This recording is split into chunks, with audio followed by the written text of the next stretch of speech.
Buenos días, hoy vamos a desarrollar tejido epitelial. Habíamos visto en clases anteriores que este tejido, junto con el tejido conectivo, el tejido nervioso y el tejido muscular, forman los cuatro tejidos básicos que van a formar a mi organismo. Y para esta clase yo me he planteado ciertos objetivos.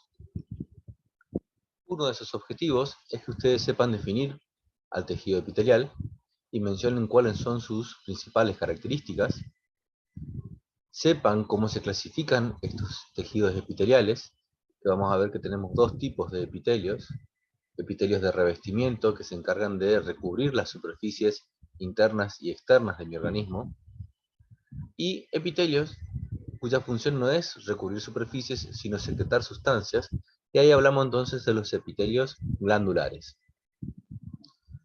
Y además, como último objetivo, me he planteado el hecho de que ustedes conozcan cómo es la estructura histológica de una glándula exócrina. Vamos a ver que las glándulas se clasifican de acuerdo a donde vierten su función, fundamentalmente en dos grupos: exócrinas y endócrinas. Nosotros vamos a desarrollar en este tema las glándulas exócrinas. Bien, para empezar entonces tenemos que definir a nuestro tejido epitelial, y podríamos definirlo como un tejido que está compuesto por células que están muy juntas entre sí, están adyacentes, y que entre ellas no dejan sustancia intercelular. Eso lo diferencia fundamentalmente de los otros tejidos, fundamentalmente del tejido que vamos a ver a posterior, que es el tejido conectivo. O sea, entonces no hay sustancia intercelular que la separe e incluya todas las membranas que están compuestas por células que recubren el exterior de mi organismo, como es el caso del tejido epitelial que va a formar la epidermis, o sea, la piel, o recubre superficies internas, como la cavidad de la boca, el esófago, el estómago, el intestino, o sea, todo el tubo digestivo, o recubre por dentro las vías respiratorias, o recubre por dentro a las vías urinarias. Son superficies internas de mi organismo y están tapizados por este tejido epitelial.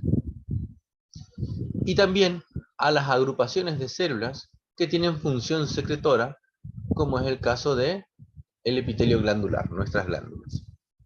Este epitelio siempre va a apoyar sobre una membrana basal que está formada por el tejido conectivo que se encuentra inmediatamente por debajo, y las células van a estar adheridas a esta membrana basal, y de acuerdo a las características que presenten estas células, el epitelio va a tener diferentes tipos de clasificaciones. Otra característica que tiene este tejido epitelial es que sus células están funcionalmente y morfológicamente polarizadas. ¿Qué significa esto? Que van a tener un núcleo, generalmente de disposición basal, que va a tener su membrana plasmática con superficies diferentes, una que está en relación a la luz y se denomina entonces superficie apical o libre, una que está en relación a las células vecinas y que son las que van a permitir que éstas se mantengan unidas por medios de unión que son muy fuertes, y ahí hablamos de la superficie lateral, y una superficie por la cual se adhiere a la membrana basal, a la lámina basal, y que va a ser la superficie basal, que también va a tener medios de unión, que lo que hacen es fijar el epitelio a dicha membrana. Aquí vemos el mismo esquema: la membrana basal, sobre la cual encuentro el epitelio. En este caso van a ver que el epitelio entonces va a tener la membrana plasmática, cada célula va a tener una región basal, una región lateral, que es la que se relaciona con las células vecinas, y una región apical, donde van a presentar otro tipo de especializaciones de membrana, que son las que le van a dar función al epitelio: la luz. Y por debajo de la membrana basal voy a encontrar el tejido conectivo, que es el encargado de nutrirlo, ya que en ello se encuentran los vasos sanguíneos. Entonces, ¿cuáles son las características que van a tener este tejido epitelial? Primero, el hecho de que el epitelio es avascular, no tiene vasos sanguíneos. Yo le dije recién, los vasos sanguíneos se encuentran en el tejido conectivo que se encuentra por debajo, y es a partir de ese vaso sanguíneo donde va a venir el oxígeno y los nutrientes que van a llegar hasta ese epitelio una vez que atraviese la membrana basal. No tiene, o tiene muy escasa sustancia intercelular, ya que las células están adheridas unas con otras.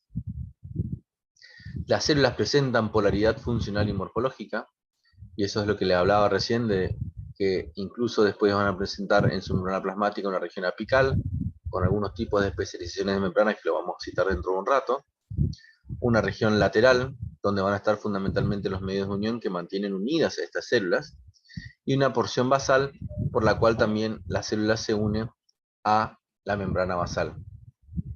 Todos estos epitelios van a asentar sobre una membrana basal, que está formada por tiras del tejido conectivo, y tiene una característica, a diferencia de, por ejemplo, el tejido nervioso, ¿sí?, que es la capacidad, este epitelio, de poder regenerarse. Si sufre un daño, el epitelio puede volver a regenerarse. Y otra característica más que podemos citar es el hecho que deriva de las 3 hojas germinativas embrionales. O sea, derivan tanto del ectodermo, como del mesodermo, como del endodermo. Yo les decía hoy que las células iban a apoyar sobre una membrana basal y que iban a estar polarizadas, presentando una superficie apical, una superficie lateral y una superficie basal. Estas son las especializaciones de membrana apical que más frecuentemente vamos a encontrar nosotros en nuestros tejidos. Podemos encontrar microvellosidades, que son pequeñas prolongaciones citoplasmáticas que tienen un eje de filamentos de actina, que lo que hacen es aumentar la superficie apical de la célula y favorecen de esa forma la absorción. Son células que se van a encargar de la absorción. Son células que, por ejemplo, podemos encontrar en el intestino delgado o, por ejemplo, en los túbulos renales, donde tienen que reabsorber sustancias. Esta otra especialización de membranas son los esterocilios.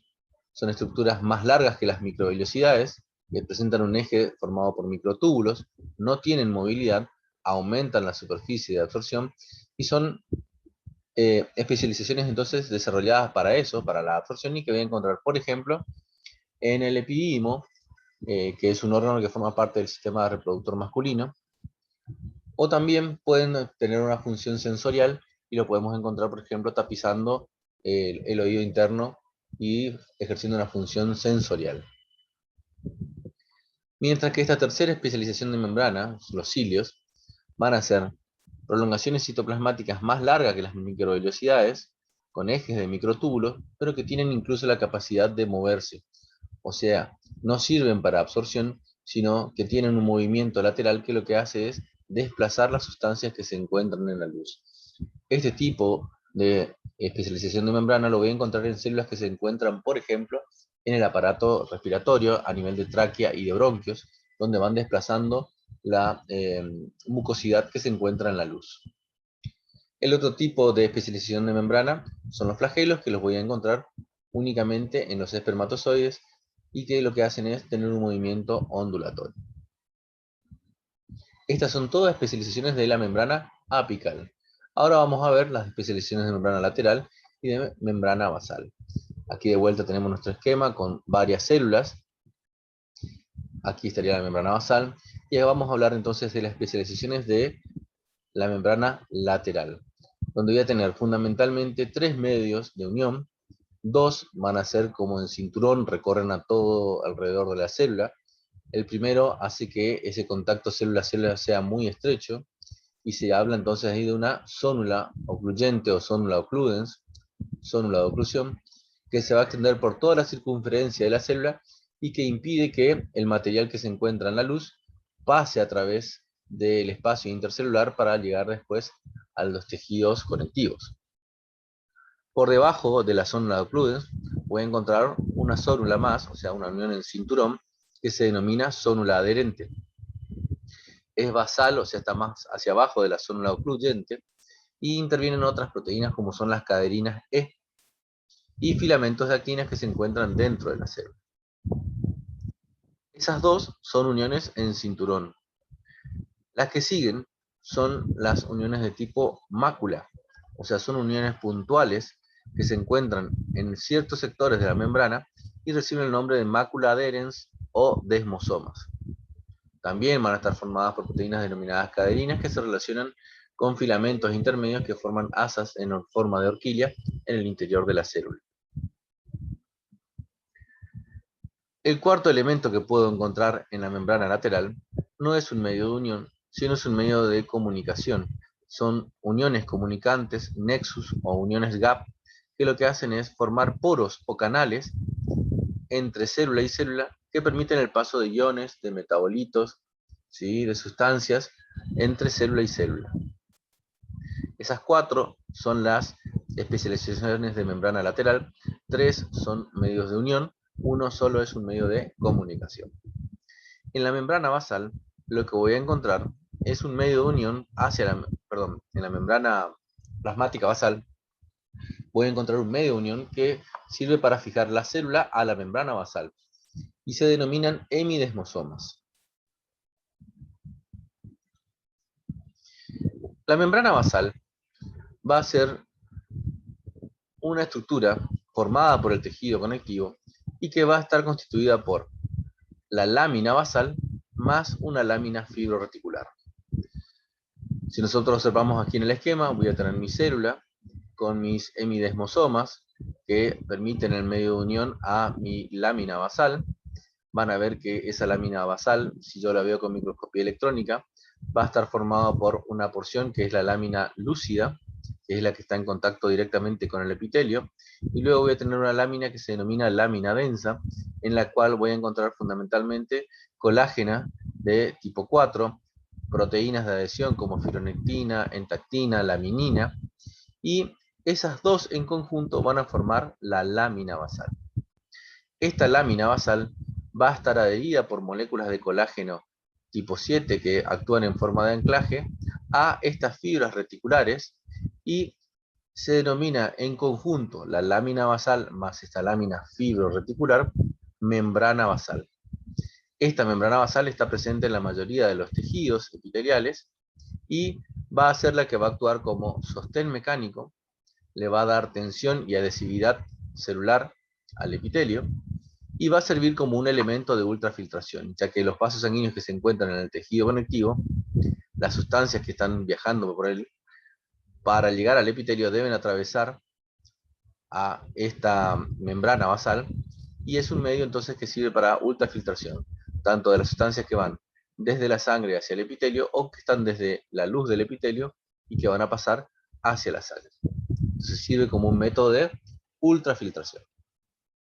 Entonces quiero que queden claro, lámina basal es la lámina lúcida más la lámina densa, mientras que membrana basal es la lámina lúcida y la lámina densa más la lámina fibroreticular.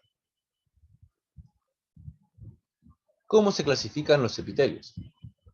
Los epitelios, dijimos, lo vamos a clasificar en base a su función en epitelios de revestimiento y epitelios glandulares.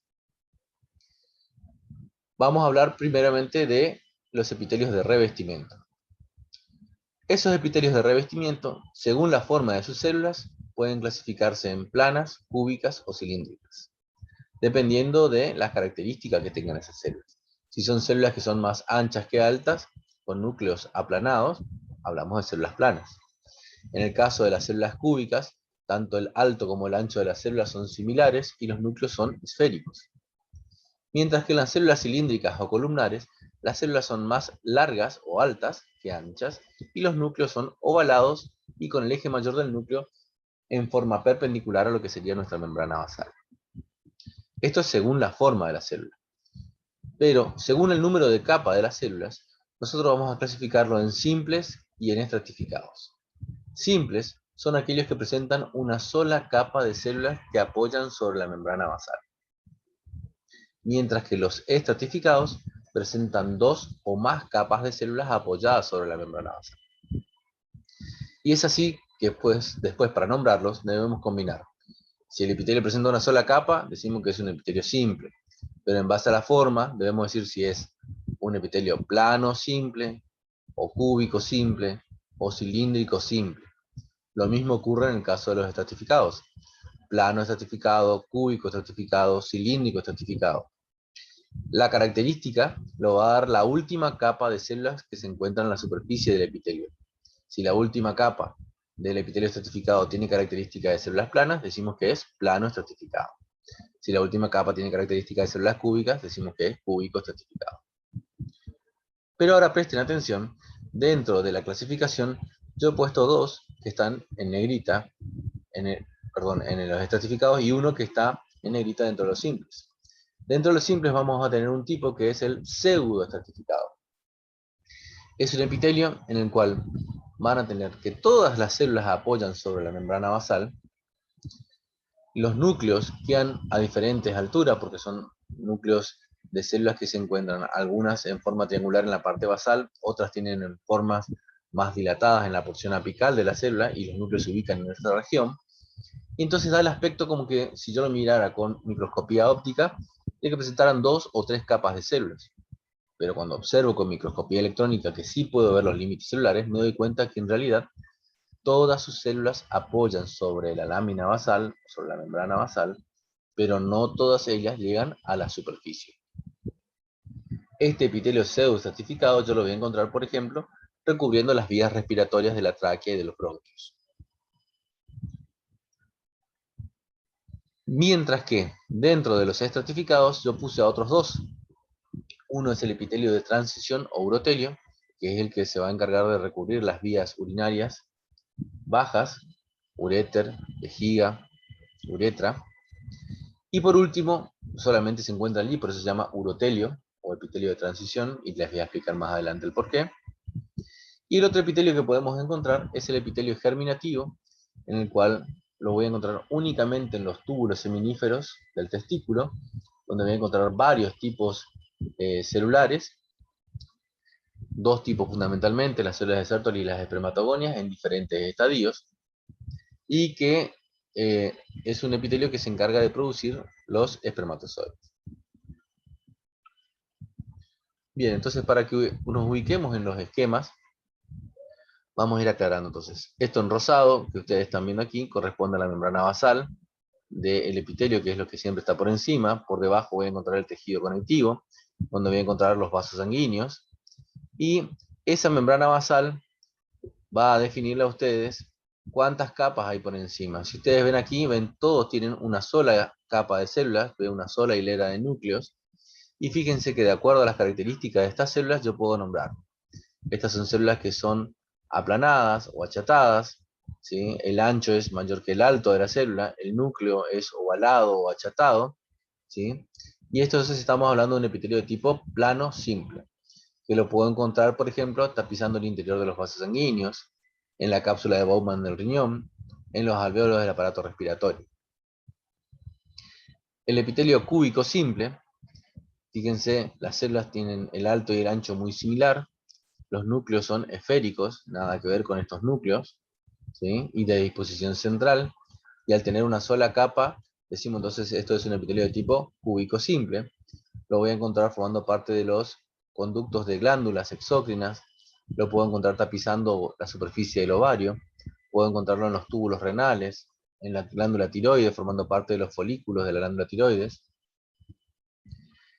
El epitelio cilíndrico simple, la diferencia cuál es, que acá las células son más altas que anchas, los núcleos son ovalados, y el eje mayor del núcleo está perpendicular a lo que es la membrana basal, y ese epitelio lo puedo encontrar formando parte del revestimiento del intestino delgado, del intestino grueso, recubriendo el estómago, a las glándulas gástricas, a la vesícula biliar. Y acá está por último el que yo les mencionaba hace un ratito, que era el pseudoestratificado, en el cual van a tener la membrana basal. Fíjense, núcleos a diferentes alturas podrían hacernos pensar que esto es un estratificado, pero si prestamos atención vamos a ver que en realidad todas sus células están apoyadas sobre la membrana basal, pero no todas ellas, fíjense acá esta otra, no llegan a la superficie del epitelio, pero todas apoyan sobre la membrana basal. Al no llegar todas a la superficie del epitelio, el núcleo se ubica en la porción más ancha de la célula y vamos a hacer que entonces aparezcan estos núcleos a diferentes alturas.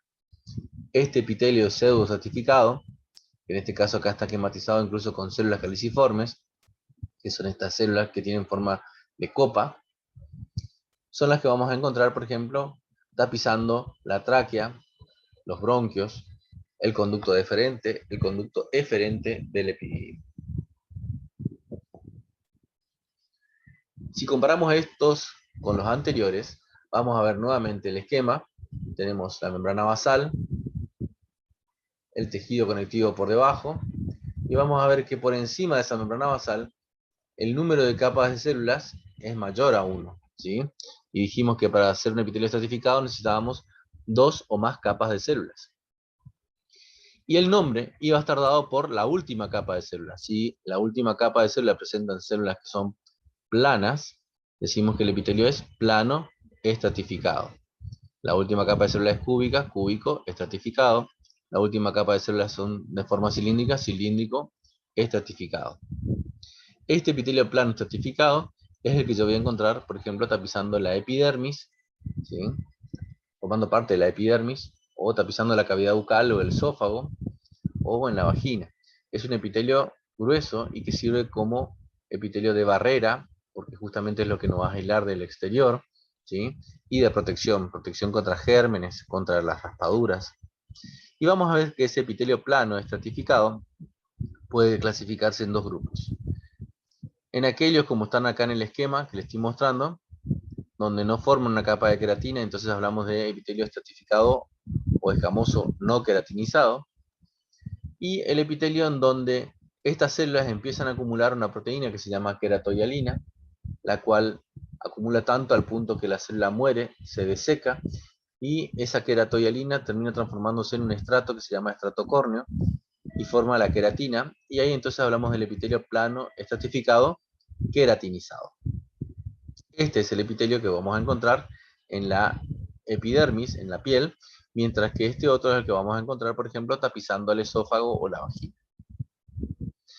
Los ejemplos de cúbico y cilíndrico estratificado van a ser la de los conductos de grandes glándulas exócrinas, ¿sí? Forma parte entonces de barrera y de conducción, mientras que el último de los que está aquí en este esquema de epitelios estratificados es el epitelio de transición o urotelio, en el cual, fíjense, presenta varias capas de células, pero la última capa de células no es parecida a ninguna de estas, sino que son células globulosas, son células redondeadas. La parte apical de la célula está como si fuese una cúpula, y van a ver que algunas de ellas suelen ser binucleadas. Estas células, que también reciben el nombre de células en paragua o células en raqueta, envían una prolongación citoplasmática que va pasando entre las células y que va a tomar sostén en la membrana basal, y se llama así epitelio de transición o urotelio porque va a estar tapizando las vías urinarias, y va a depender la característica de este epitelio en base a cómo se encuentra en ese momento, por ejemplo, en la vejiga. En el caso de que la vejiga esté en estado relajado, voy a ver con esas características como las que estábamos observando aquí. Células globulosas, varias capas de células, mientras que cuando la vejiga va acumulando orina y se va distendiendo, van a ir viendo que esas células que tenían un aspecto globuloso van adquiriendo un aspecto de células planas, el número de capas de células disminuye porque se va estirando este epitelio, ¿sí? Y entonces parece un epitelio de tipo plano estratificado de pocas capas.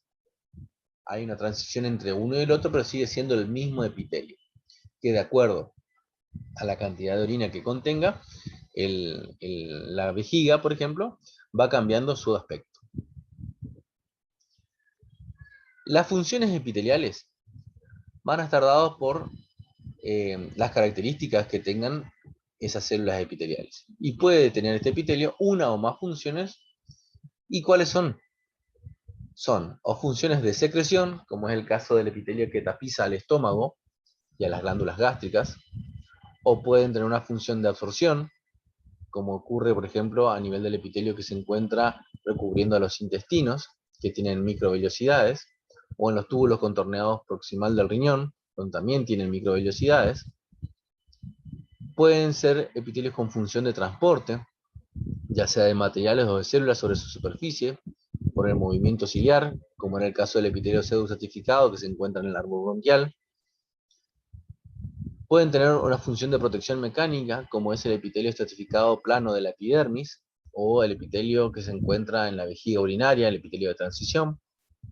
O puede cumplir una función receptora para recibir y traducir estímulos, como es el caso de los corpúsculos gustativos que se encuentran en la lengua, o el epitelio olfatorio de la mucosa nasal, etc.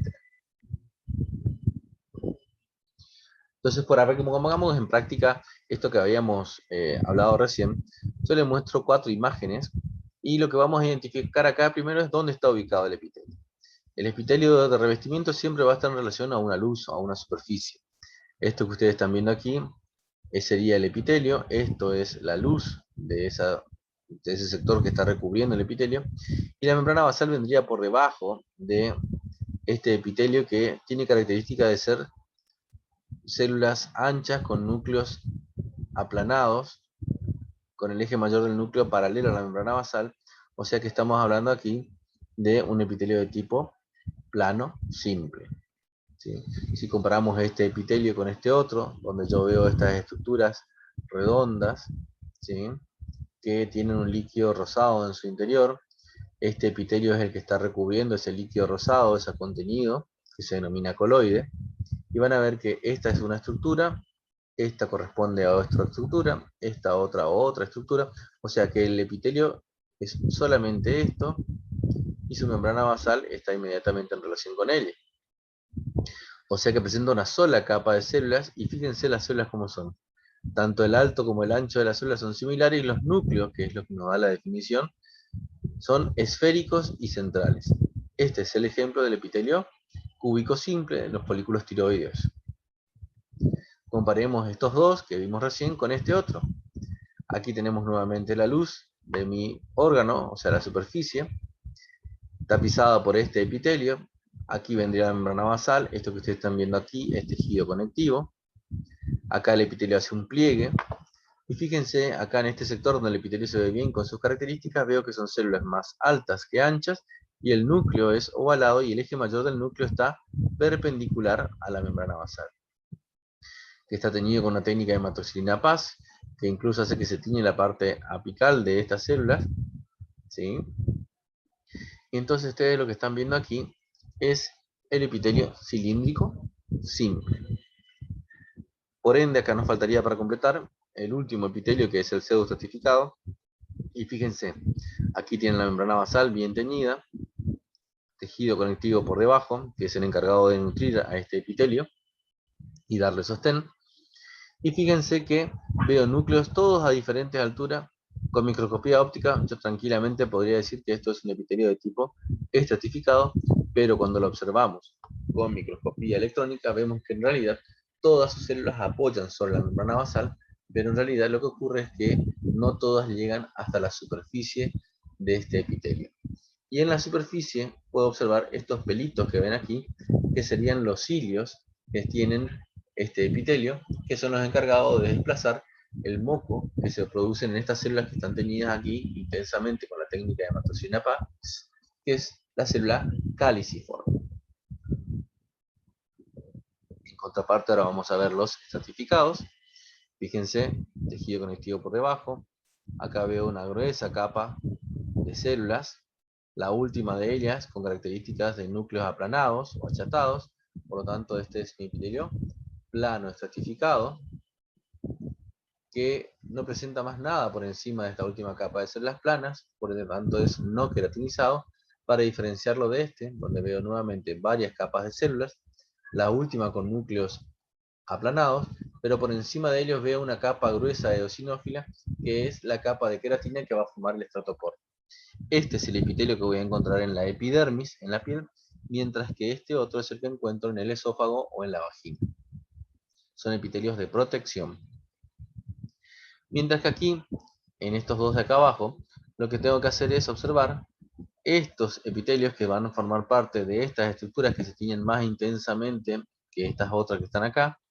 Corresponden a glándulas, una glándula sudorípara. Esta parte corresponde al conducto de la glándula y esta es la porción donde se produce la secreción. Y fíjense que tienen doble hilera de núcleos, y los núcleos de la parte superior tienen características de núcleos esféricos. O sea, ese es nuestro ejemplo del epitelio cúbico estratificado. Mientras que aquí, nuevamente veo otro conducto de una glándula, en el cual tengo varias capas de células, pero la última hilera de núcleos tiene características más de células ovoides, y ese es nuestro ejemplo de epitelio cilíndrico estratificado. Para completar los estratificados, entonces nos faltarían solamente, por un lado, este que es el epitelio de transición. Voy a tener la membrana basal aquí, varias capas de células, y las últimas, como yo les decía, con ese aspecto, con esa forma de ser células globulosas, algunas que son binucleadas, ¿sí? Y esto es cuando la vejiga está relajada, ¿sí? Si esto estuviese distendido, estirado, estas células cambian las características y adquieren una forma más bien plana. El último es el del epitelio germinativo. Esto es un corte de los túbulos seminíferos del testículo, donde ustedes van a encontrar estas estructuras que corresponden a los túbulos seminíferos, donde van a encontrar varias capas de núcleos correspondientes a ese epitelio estratificado, que va a formar lo que es el epitelio seminífero, donde se van a producir los espermatozoides, que los van a ver más adelante cuando veamos aparato reproductor masculino. Bien, hasta ahí terminamos con lo que son los epitelios de revestimiento. Vamos a comenzar con los epitelios glandulares. ¿Cómo definiríamos a una glándula? Como células o acúmulos de células, mejor dicho, cuya función es la secreción de una sustancia. Yo les decía a ustedes que la gran clasificación va a ser en glándulas endocrinas, en aquellas que producen su secreción y lo liberan directamente a la sangre, como es el caso de la glándula hipófisis, la tiroide, la paratiroides, o glándulas cuya secreción se libera directamente a través de un conducto, y ahí hablamos de glándulas exócrinas, como por ejemplo la glándula salival, ¿sí? La parótida, la submaxilar, la sublingual. O bien, puedo tener glándulas que tengan combinación de exócrina y endócrina, y decimos que esas glándulas son anfícrinas, y ahí tenemos por ejemplo el caso del hígado y del páncreas.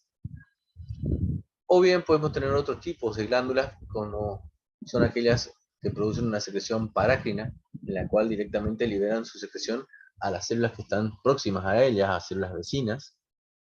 O pueden tener una función citócrina, que en vez de liberarlo en la vecindad, por una prolongación citoplasmática van y la inyectan a las células que están próximas a ella, como es el caso del melanocito en la piel, que le inyecta la melanina para que tome la coloración las células de la piel, de la epidermis.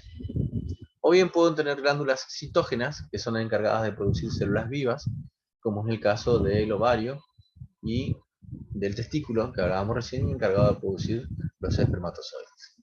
Nosotros vamos a hablar hoy de glándulas exócrinas. Pero ¿cómo se forma una glándula exócrina? Vamos a ver entonces nosotros que tenemos un epitelio, que es un epitelio de revestimiento, que apoya sobre su lámina basal. Por debajo de él van a encontrar el tejido conectivo. Y lo que ocurre en un primer momento es que ese epitelio empieza a invaginarse dentro del tejido conectivo, y allí puede ocurrir dos cosas.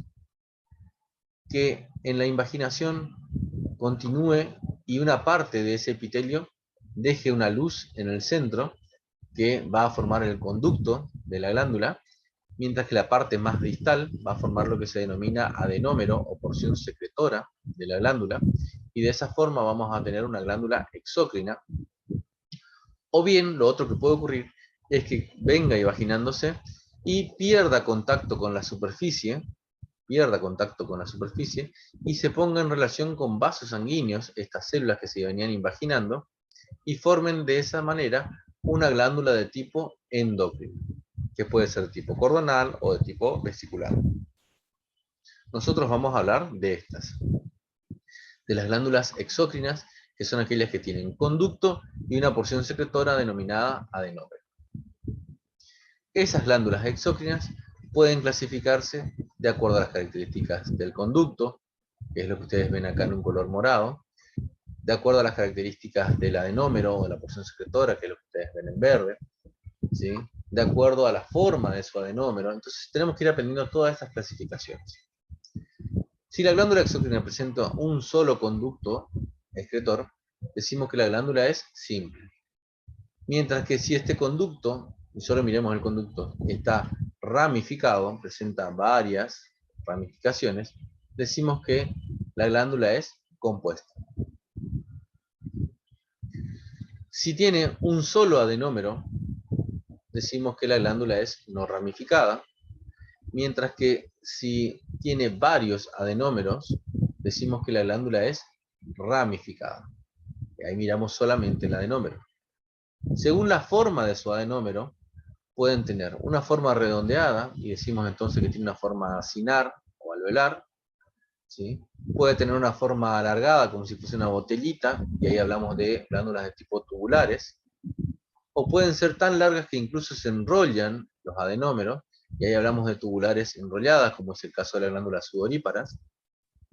O bien pueden presentar combinaciones de estructuras redondeadas y estructuras tubulares, y entonces hablamos de túbulo-acinares. Y la última que nos queda es la glándula de tipo sacular, que es la que va a formar la glándula sebácea, que les voy a mostrar una imagen más adelante. Estas son formas de clasificar las glándulas exócrinas de acuerdo al conducto, al número de adenómeros, según la forma del adenómero. También podemos clasificarlas de acuerdo al mecanismo que tengan de secreción. Cuando las células del adenómero, la secreción, la van acumulando en su interior, hasta el punto en que la célula muerta se destruye y es liberada junto con la secreción, decimos que esa secreción es de tipo holócrina, donde entonces la célula muerta con el producto de su secreción forma parte de todo lo que es lo que se libera. Ese es el caso de la glándula sebácea. Mientras que en el caso de la secreción merocrina o ecrina, que es lo mismo, merocrina o ecrina son sinónimos, vamos a ver que la célula queda intacta, la célula del adenómero queda intacta, ya que produce la liberación a través de un proceso de exocitosis.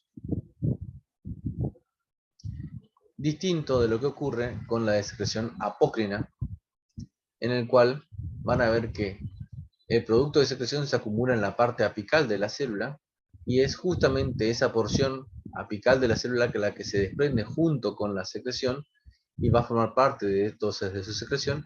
Esa secreción es apócrina y es el ejemplo que se encuentra en, por ejemplo, la glándula mamaria en el periodo de lactancia, que va a formar el calostro, o en glándulas sudoríparas que se ubican en lugares específicos, como por ejemplo la axila, el periné, en la ingle. Esos son los tres mecanismos de secreción que tienen las glándulas exócrinas. Simplemente para que ustedes vean algunos ejemplos, fíjense, acá tenemos el epitelio, cómo se invagina, hace esta estructura tubular, acá vuelve a invaginarse, hace otra estructura tubular, un solo conducto y un solo adenómero. Son glándulas tubulares simples. Esta imagen ustedes ya habían visto hoy, donde reconocíamos al epitelio que formaba parte de estos túbulos. Estas son glándulas sudoríparas, écrinas o merócrinas. Es una sola glándula tubular enrollada, hagan de cuenta que enrollaron una manguera y que la cortaron, y ven las luces de la glándula. Una porción corresponde a la porción donde se produce la secreción, el adenómero, mientras que la otra porción corresponde a los conductos. Esto es glándula tubular enrollada con secreción merócrina. Les muestro esta imagen para que la comparen con esta otra, donde de vuelta son las luces de una glándula tubular enrollada, pero que corresponde a una glándula sudorípara apócrina. Fíjense cómo se ven estas prolongaciones citoplasmáticas de la parte apical, que son las que luego se desprenden y forman parte de la secreción. Y para ver la secreción holócrina, esto que ustedes están viendo corresponde a un pelo, a un folículo piloso, y siempre en relación al folículo piloso van a encontrar glándulas sebáceas, que son las encargadas de lubricar a ese pelo para que no se vuelva quebradizo. Esas glándulas tienen forma de un saco, por eso son glándulas saculares.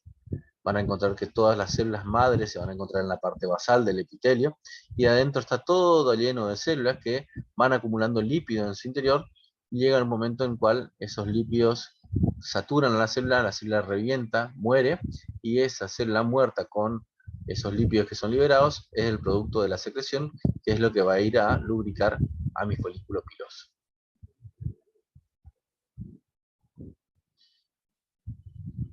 Otra forma de clasificarlas es de acuerdo a lo que liberan. Y ahí van a tener ustedes glándulas que tienen acinos serosos, que son aquellos encargados de liberar una secreción acuosa rica en proteínas, en el cual van a encontrar que son células que tienen forma piramidal, núcleos esféricos de disposición basal, que se tiñen intensamente de basófilo, con hematoxilina. O voy a encontrar células que van a formar acinos mucosos. Estas células también tienen forma piramidal, núcleos que son aplanados de disposición basal, el citoplasma es acidófilo pálido y es encargado de producir la mucina, ¿sí? Que al hidratarse va a formar el mucus. O bien puedo tener acinos mixtos, o sea, acinos que tienen un acino mucoso con una media luna de acino seroso. Siempre es así, un acino mucoso con una media luna de acino seroso, nunca la inversa. Esa media luna se llama media luna de Januzzi o de von Ebner, y estas células serosas van a llegar a liberar su secreción a través de canalículos intercelulares que van a encontrarse entre las células mucosas. Estos acinos van a ir a drenar en conductos que se denominan la primera parte de los conductos intralobulares, que van a tener primero un conducto que se denomina conducto intercalar o intercalado, que tiene un epitelio de tipo cúbico simple o plano simple, que se va a continuar luego con un epitelio más alto, que es un epitelio de tipo cilíndrico simple, que se denomina conducto estriado, que va a seguir así saliendo de la glándula y va a ir formando conductos de mayor tamaño, con un epitelio que primero se hace pseudoestratificado, luego estratificado de 2 o 3 capas, que son los cúbicos o cilíndricos, hasta hacerse un epitelio mayor, un epitelio plano, dependiendo de la superficie a la cual tenga que alcanzar. Fíjense aquí, este es el esquema de un epitelio, de un acino mixto, donde voy a encontrar el acino mucoso, que yo les decía que tenía células piramidales con núcleos aplanados de disposición basal. Todas estas vesículas corresponden a la mucina que se encuentra en estas vesículas, que van a ser liberadas a esta luz que va a ir hacia el conducto. Y rodeando a ella siempre voy a encontrar una media luna de acino seroso, en el acino mixto esto, en el cual voy a encontrar células piramidales, pero con núcleos que son esféricos de disposición basal, con sus vesículas en la parte apical, y esas vesículas son descargadas por canalículos que se denominan canalículos intercelulares, que se van a encontrar entre las células del acino mucoso. Rodeando a estos acinos, voy a encontrar otras células que se llaman células mioepiteliales, que son células que lo que hacen es enviar prolongaciones citoplasmáticas como si fueran dedos, que van a apretar al acino como si fuese una naranja, ayudándolo a expulsar la secreción que tienen hacia la luz para que sea conducida hacia el conducto.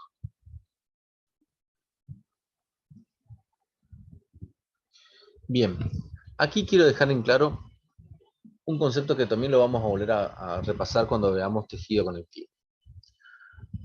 Si vemos este esquema, corresponde al esquema de una glándula. De esa glándula van a ver que está saliendo un conducto, que es el conducto principal, el cual va a transportar la secreción de las secreciones que se producen en el interior de la glándula. Ese conducto principal va a dividirse en conductos más pequeños, que se denominan conductos lobulares, que luego se va a hacer con conductos interlobulares o intralobares, que van a llegar así hasta los conductillos, que van a terminar en las unidades secretoras, en los adenómeros.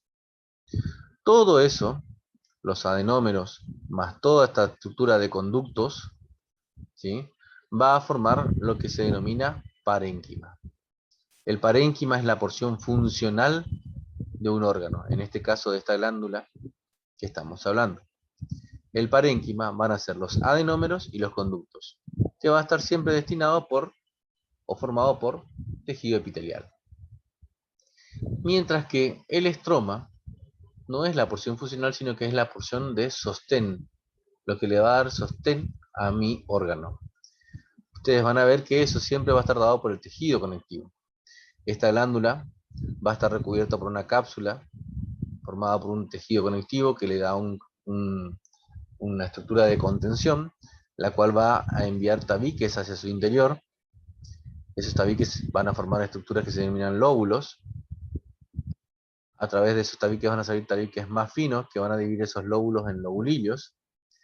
Y es toda esa estructura lo que va a formar entonces el estroma, las paredes de mi glándula, los elementos que le van a dar el sostén. Parénquima entonces es la parte funcional y está dado por el tejido epitelial, los adenómeros y los conductos, mientras que el estroma estaba formado por el tejido conectivo y es lo que va a formar la cápsula y los tabiques. Entonces, para que se entienda bien, cuando nosotros hablamos de una glándula, ustedes van a tener la cápsula que envía tabiques hacia su interior y va a formar lóbulos, y a su vez de estos lóbulos, de estos tabiques, van a salir tabiques más finos que van a separarlos y van a formar lobulillos. Y dentro de esos lobulillos van a tener estas estructuras redondeadas que son nuestros acinos, nuestras unidades secretoras.